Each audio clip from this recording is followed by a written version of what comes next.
Hello મિત્રો,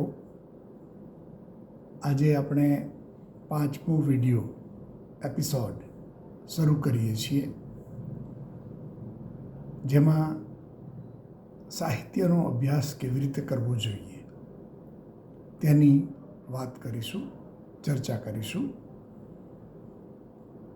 આપણે એક વાત સમજવી જોઈએ કે સાહિત્ય અંતે તો જીવનની જ અભિવ્યક્તિ છે, જીવનનું ઇન્ટરપ્રિટેશન. અને તેથી સમગ્ર માનવ જાત પર સાહિત્યની બહુ જ મોટી અસર હોય છે. સાહિત્ય છે અંતે તો માનવ જાતનો અનુભવ વ્યક્ત કરે છે. આપણે બધા અંતે તો માનવો છીએ અને માનવોમાં સમાન બાબતો જીવનમાં હોવાની, સુખ પણ હોય, દુઃખ પણ હોય, ચિંતા હોય, પીડા હોય. અને તેથી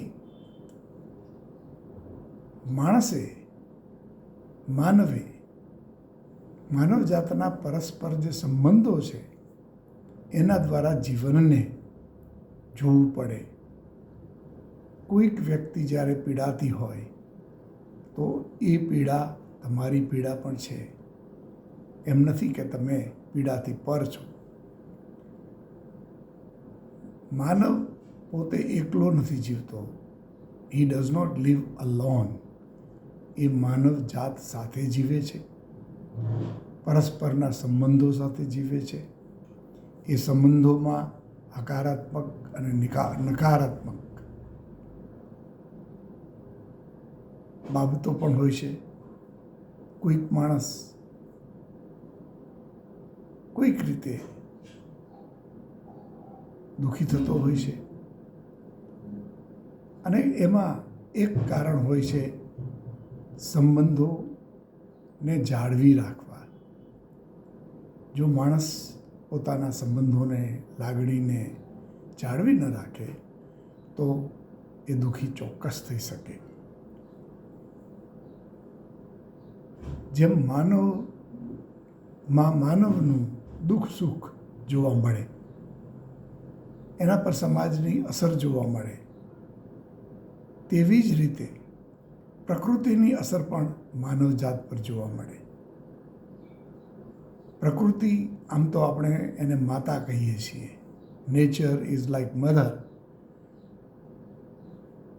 આપણે ગંગા નદીના કિનારે બેઠા હોઈએ અને ગંગાનો પ્રવાહ ચાલતો હોય ત્યારે આપણને બહુ જ આનંદ આવતો હોય છે.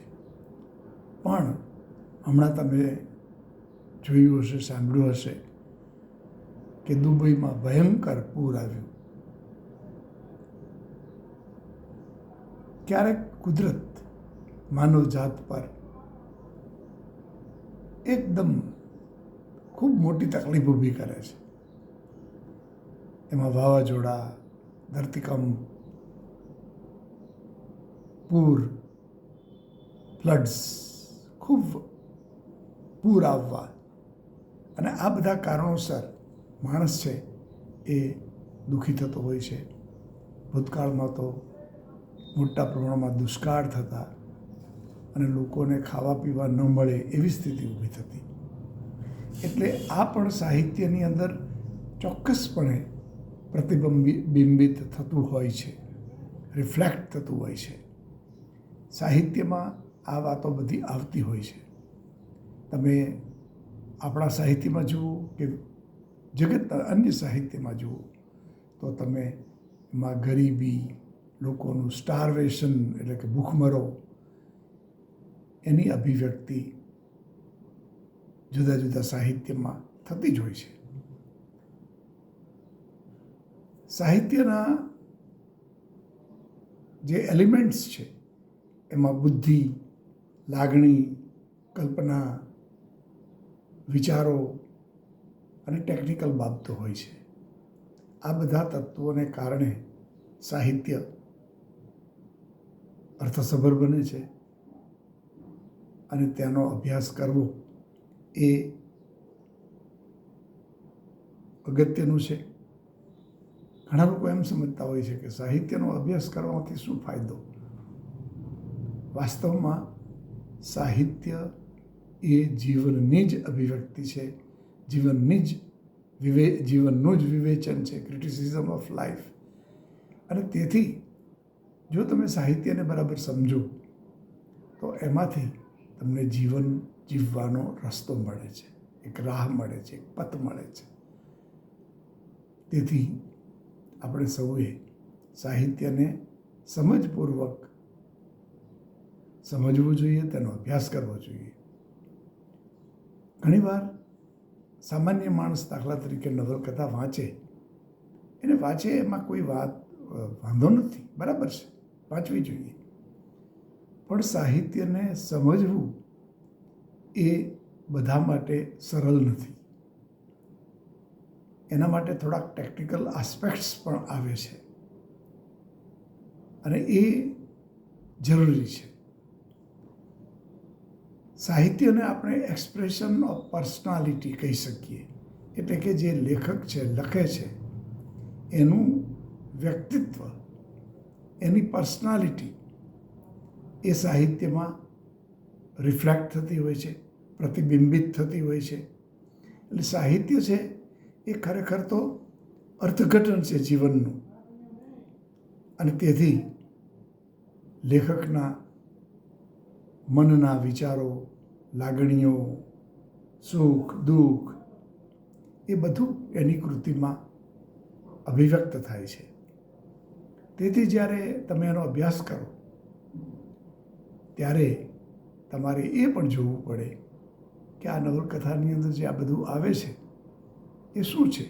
વાસ્તવમાં એ જે લેખક છે, સાહિત્યકાર છે,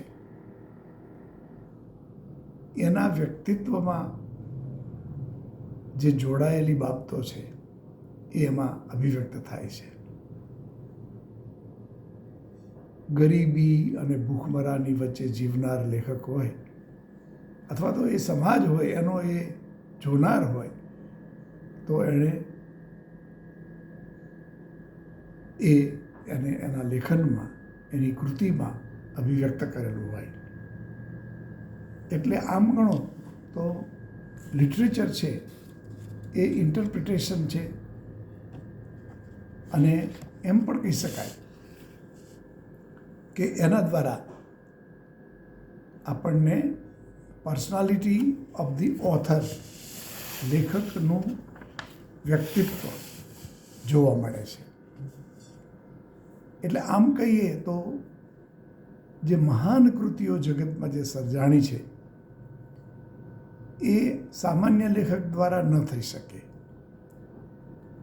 એ great writer can write great books. તમે કલ્પના કરી શકો કે વેદ વ્યાસ એ જગતની કોઈ પણ બાબત એનાથી અનટચડ નહોતી. એમ કહેવાય કે આખું જગત એણે પોતે ચાખી લીધું છે. આખા જગતને એમને અનુભવ કરી લીધો છે.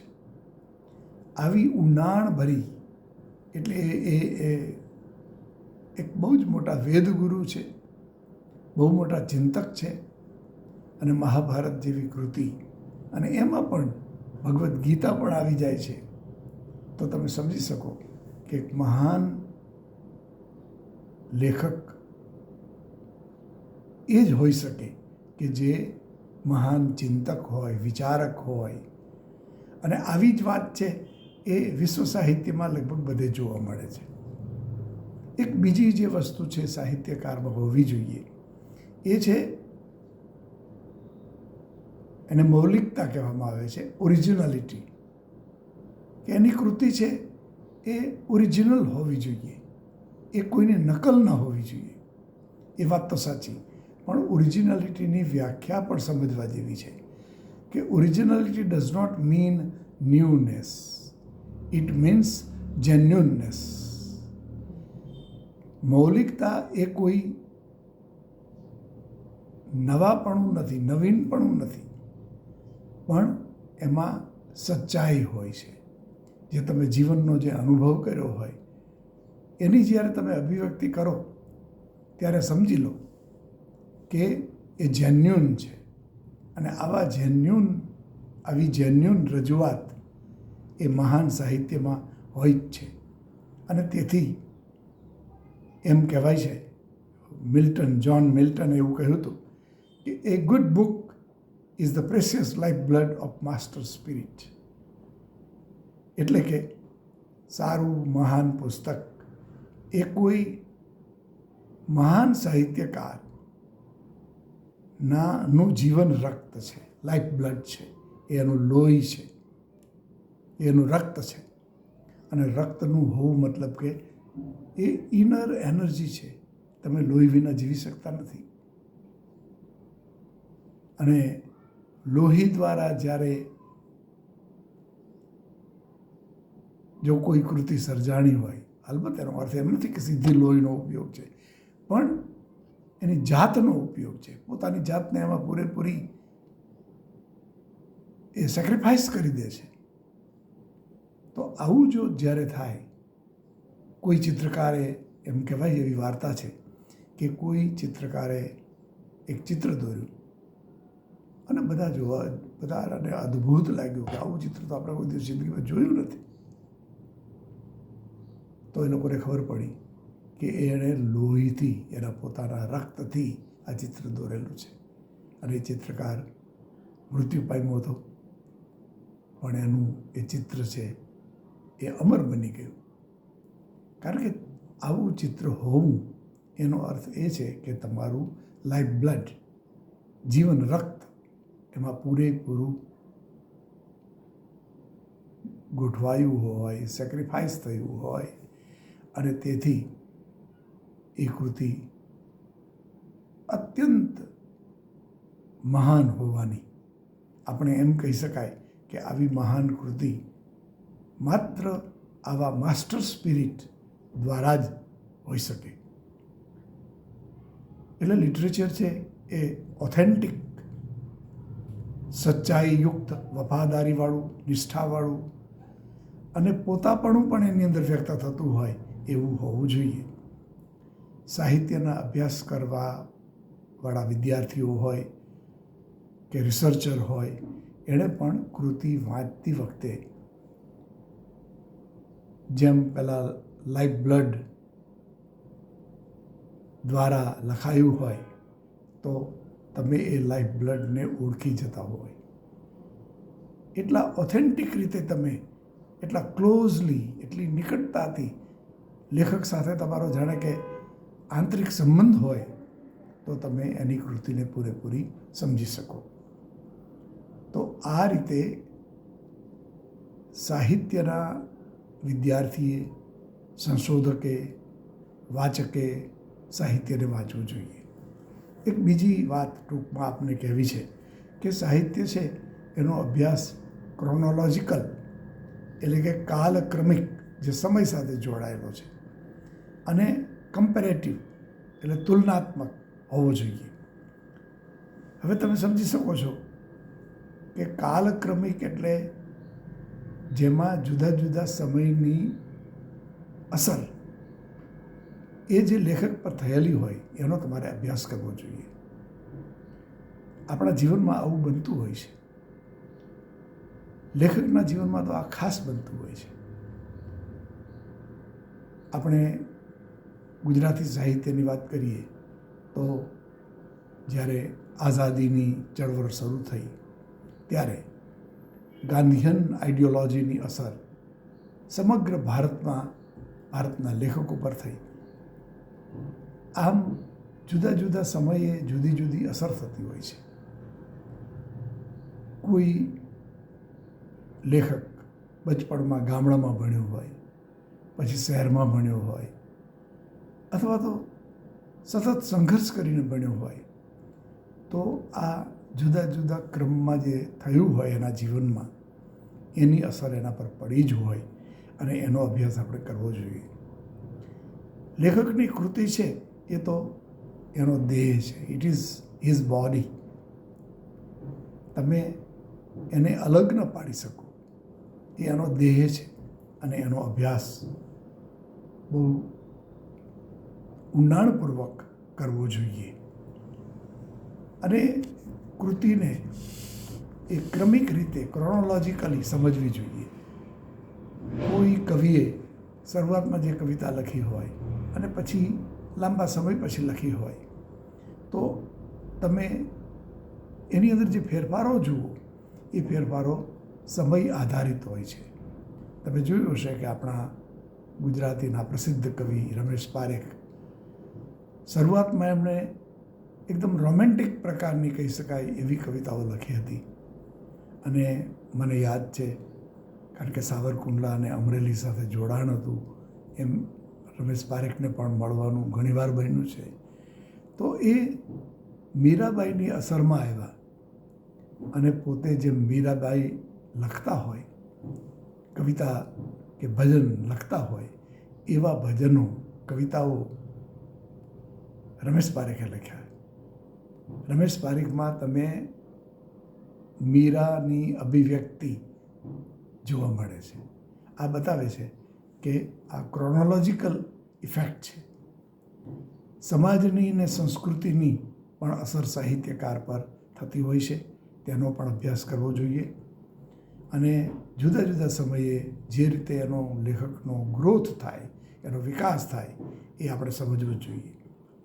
લેખક ઉપર ભૂતકાળના લેખકની પણ અસર હોય છે, વર્તમાન કાળના બીજા લેખકોની પણ એના પર અસર હોય છે. તો એનો અભ્યાસ પણ આપણે કરવો જોઈએ. ક્રોનોલોજીકલ સ્ટડીમાં લેખકની જે બીજી કૃતિઓ હોય, એક લેખકની બીજી કૃતિઓ એનો પણ અભ્યાસ કરી શકાય. એનાથી તમને જાણવા મળે કે આ જૂના સમયમાં લખાયેલી હતી અને આ પછી લખાયેલી હતી. આપણે દર્શકે તમે જાણો છો કે સુંદર નવલકથાઓ લખી છે અને છેલ્લે છેલ્લે એમણે કૃષ્ણના જીવનને અભિવ્યક્ત કરતું હોય એવું સરસ મજાની નવલકથા પણ લખી હતી. આ બતાવે છે કે માણસમાં એક પરિવર્તન સમય સાથે આવતું હોય છે. એટલે અન્ય લેખકો સાથે પણ એની તુલના કરી શકાય, પોતાની જ કૃતિની પણ તુલના કરી શકાય એની એકબીજા સાથેની. આમ સાહિત્ય છે એને સમજવા માટે આપણે પૂરા પ્રયત્નો કરવા જોઈએ. આ ઉપરાંતમાં જે જુદા જુદા ઝોનરા એટલે કે જુદા જુદા સાહિત્યના ફોર્મ્સ, નવલકથા, સોનેટ્સ, મહાકાવ્યો, નિબંધો, વાર્તાઓ, આવા જુદા જુદા જે સાહિત્યના પ્રકારો છે, ઝોનરા છે, એને પણ તમે સરખાવી શકો.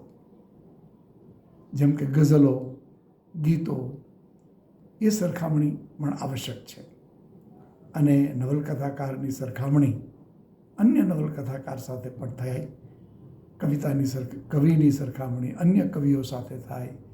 આ કમ્પેરેટિવ સ્ટડી છે અને કમ્પેરેટિવ સ્ટડીનું મહત્ત્વ હવે વધતું જાય છે. તમે ભારતની કોઈ કૃતિનો અભ્યાસ કરો ત્યારે એ વિશ્વની કૃતિ સાથે તમે એને સરખાવી શકો. તમે હોમરના ઇલિયડને મહાભારત સાથે સરખાવી શકો. તો આ પ્રકારની જે સરખામણી છે એ એક બહુ જ સરસ સ્ટડી છે જેનો અભ્યાસ આપણે આગળ ને આગળ કરતો રહેવો જોઈએ અને આપણે આગળની ના એપિસોડમાં આવી વાતો પણ અવશ્ય કરીશું. સો ચોક્કસપણે આપ આને લાઈક કરશો, સબસ્ક્રાઈબ કરશો, થોડા એક્ટિવ રહેજો તો મને ગમશે અને આપનો સૌનો હું ખૂબ ખૂબ હૃદયપૂર્વક આભાર માનું છું. Thank you very much.